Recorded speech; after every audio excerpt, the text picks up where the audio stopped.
So we were doing NPO.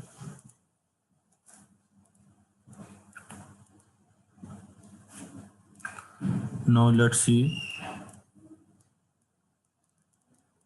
So till now we have discussed receipt and payment account. We have discussed the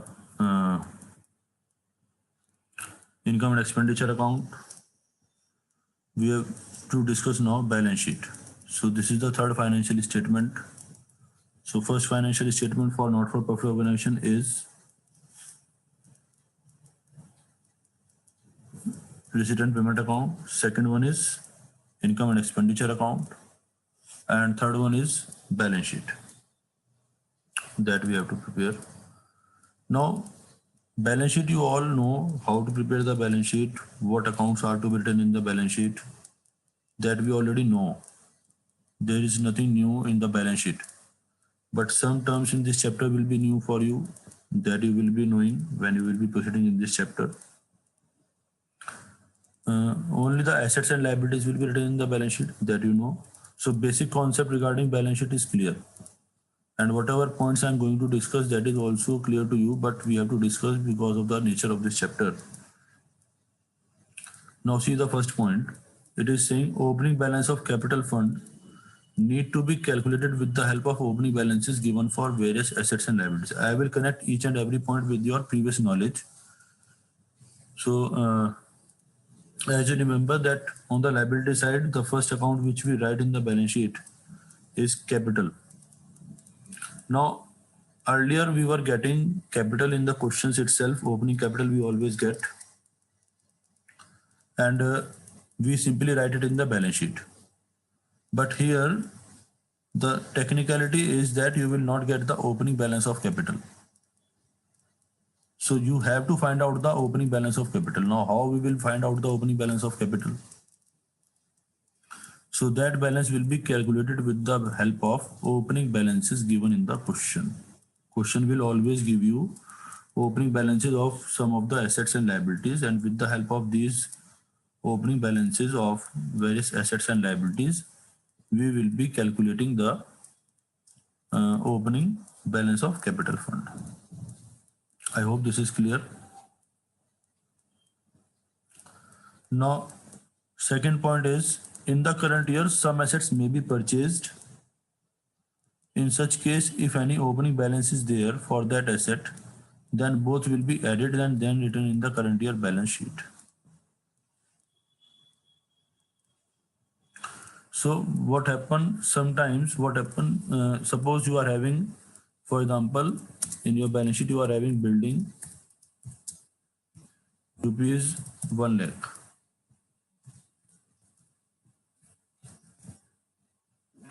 And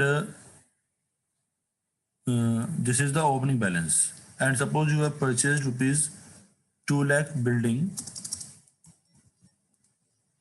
you have purchased in the current year.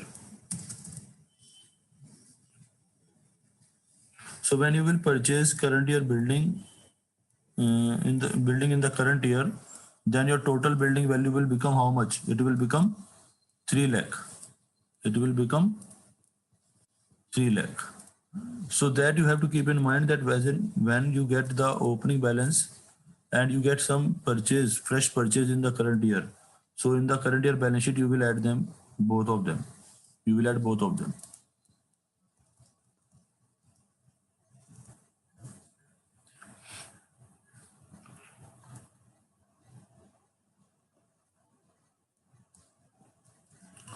Now third point is all assets and liabilities account are to be written in balance sheet only after considering the opening balances and transactions done during the year.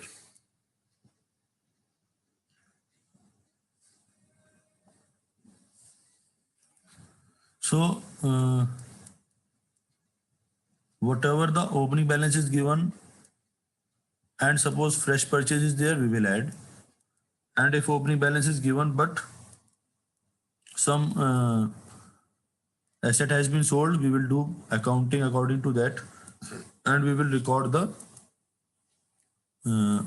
balance of that asset account or liability account in the balance sheet, in the current year balance sheet.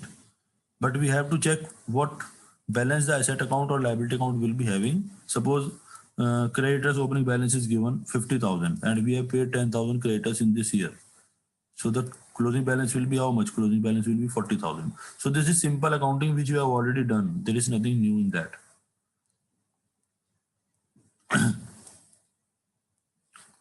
Now coming to the fourth point, opening balance of cash and bank will be written in opening balance sheet and closing balance of cash and bank will be written in the current year balance sheet. So now again in the receipt and payment account, you will be having opening balance of cash and bank and as well as closing balance of cash and bank. So opening balance of cash and bank will be your opening balance. So that's why it will go to the opening balance sheet. And when you are having closing balance of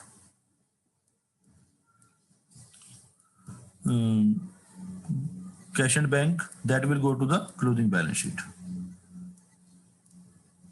This point is also clear. Then surplus or deficit will be adjusted in capital fund. So whatever profit or loss you are having, technically we call it surplus or deficit in case of not-for-profit organizations. So that's why whatever profit or loss you are having, that will be adjusted in capital. Obviously, when you were having any profit that you were adding in the opening balance of capital, and when you are having any loss, that will also be subtracted from the capital. The same process here also will be adopted.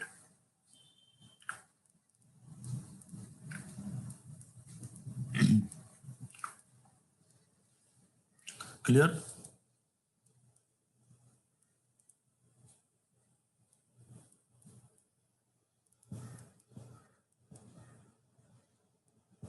Okay.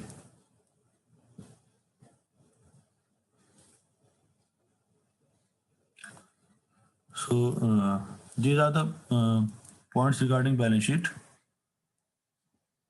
If you have any query, you can ask me in chat box now. I hope these all are general points for you now. You are clear about these points with the help of your previous knowledge also. There is nothing new. Please reply in chat box that these points are clear.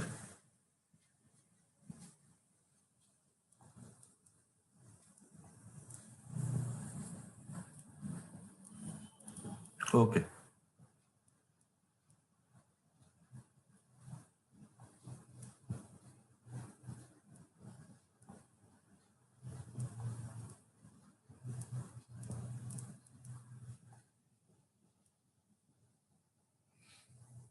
Now coming to the next topic, that is fund-based accounting. What is fund-based accounting? Let's try to understand.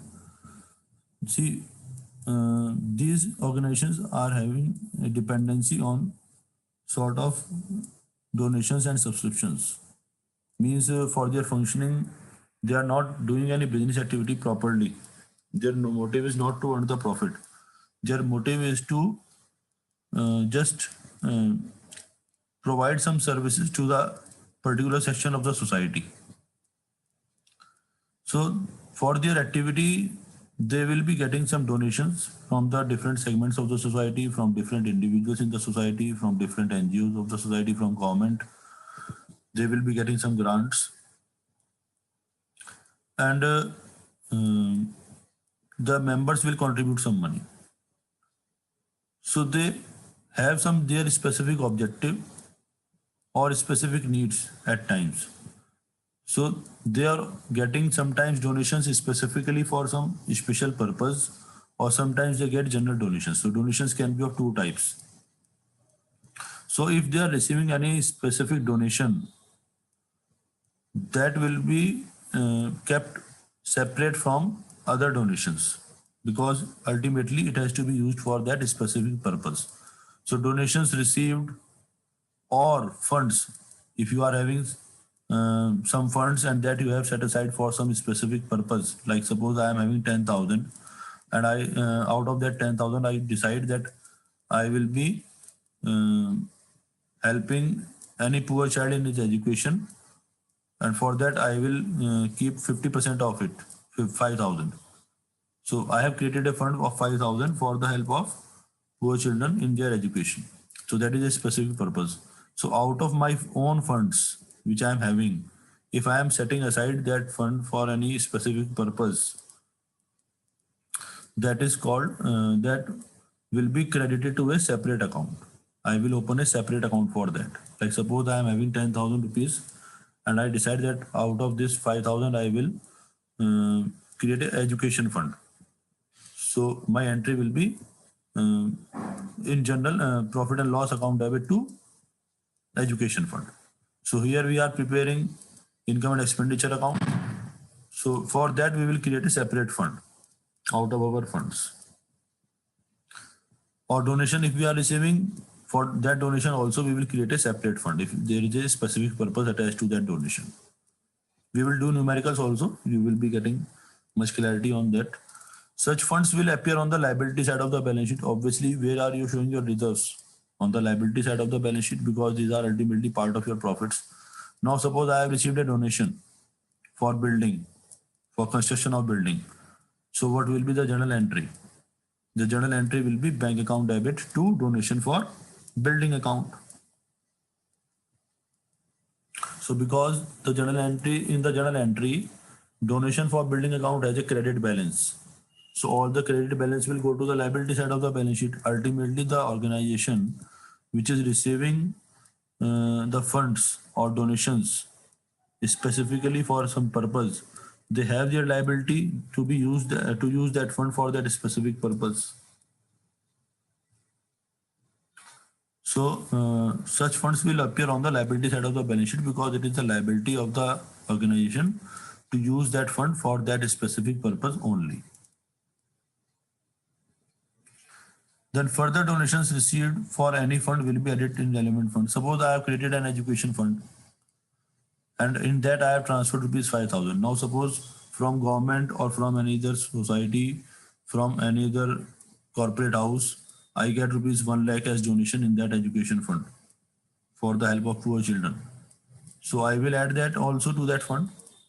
So same we are doing. Further donations received for any fund will be added in relevant fund. If donation has been received for education fund, then the donation will be added in education fund. If the donation has been received for building fund, then it will be added in building fund. If the donation has been received for prize fund, then it will be added in the prize fund.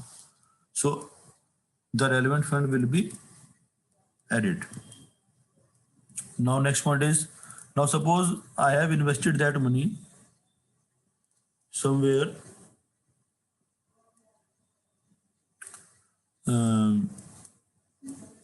in any instrument. If I have invested that money, then what will happen? I will earn either, if I have invested that money in shares, I will receive the dividend.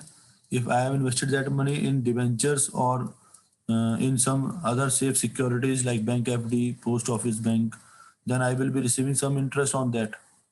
So whatever interest I am receiving, that is a part of that fund income. So obviously the interest income or any other dividend income of that fund will be added to the same fund. Like suppose I have created an education fund for rupees 5,000. I have got a donation of rupees 1 lakh in that fund. Now I have invested that fund in bank FD. So whatever interest I will be receiving on that investment, that will also be added to the balance of 1,05,000, which is my education fund balance. I hope till here you all are clear. There is no confusion regarding fund-based accounting till point D. So till now we have discussed that whatever funds you are setting aside or whatever specific donations, donation with some specific purpose you are receiving, that will be shown on the liability side of the balance sheet. That will be creating a separate fund. And if any fresh donation or fresh grant is received for that fund, or if you are receiving any interest income or dividend income on that fund, that will also be added to that fund. Expenses on that specific fund will be deducted from that fund. So similarly, because you are adding the incomes of that fund to that fund, then expenses of that fund will also be withdrawn from that fund only. Like suppose I have created an education fund for rupees 1 lakh. Then if I am doing some expenditure for education of poor children, that expenditure will be made out of that fund only. then that expense will not go to income and expenditure account. This point should be clear. Either the expense can go to the income and expenditure account, or the expense can go to the expense can be debited to the respective fund account. So suppose I have done an expenditure for distribution of prizes in sports. So if there is no fund, obviously I will be transferring that expense to the income and expenditure account. But if suppose I am having a prize fund, then I will charge that money from that prize fund, not from the income and expenditure account. Is this point clear?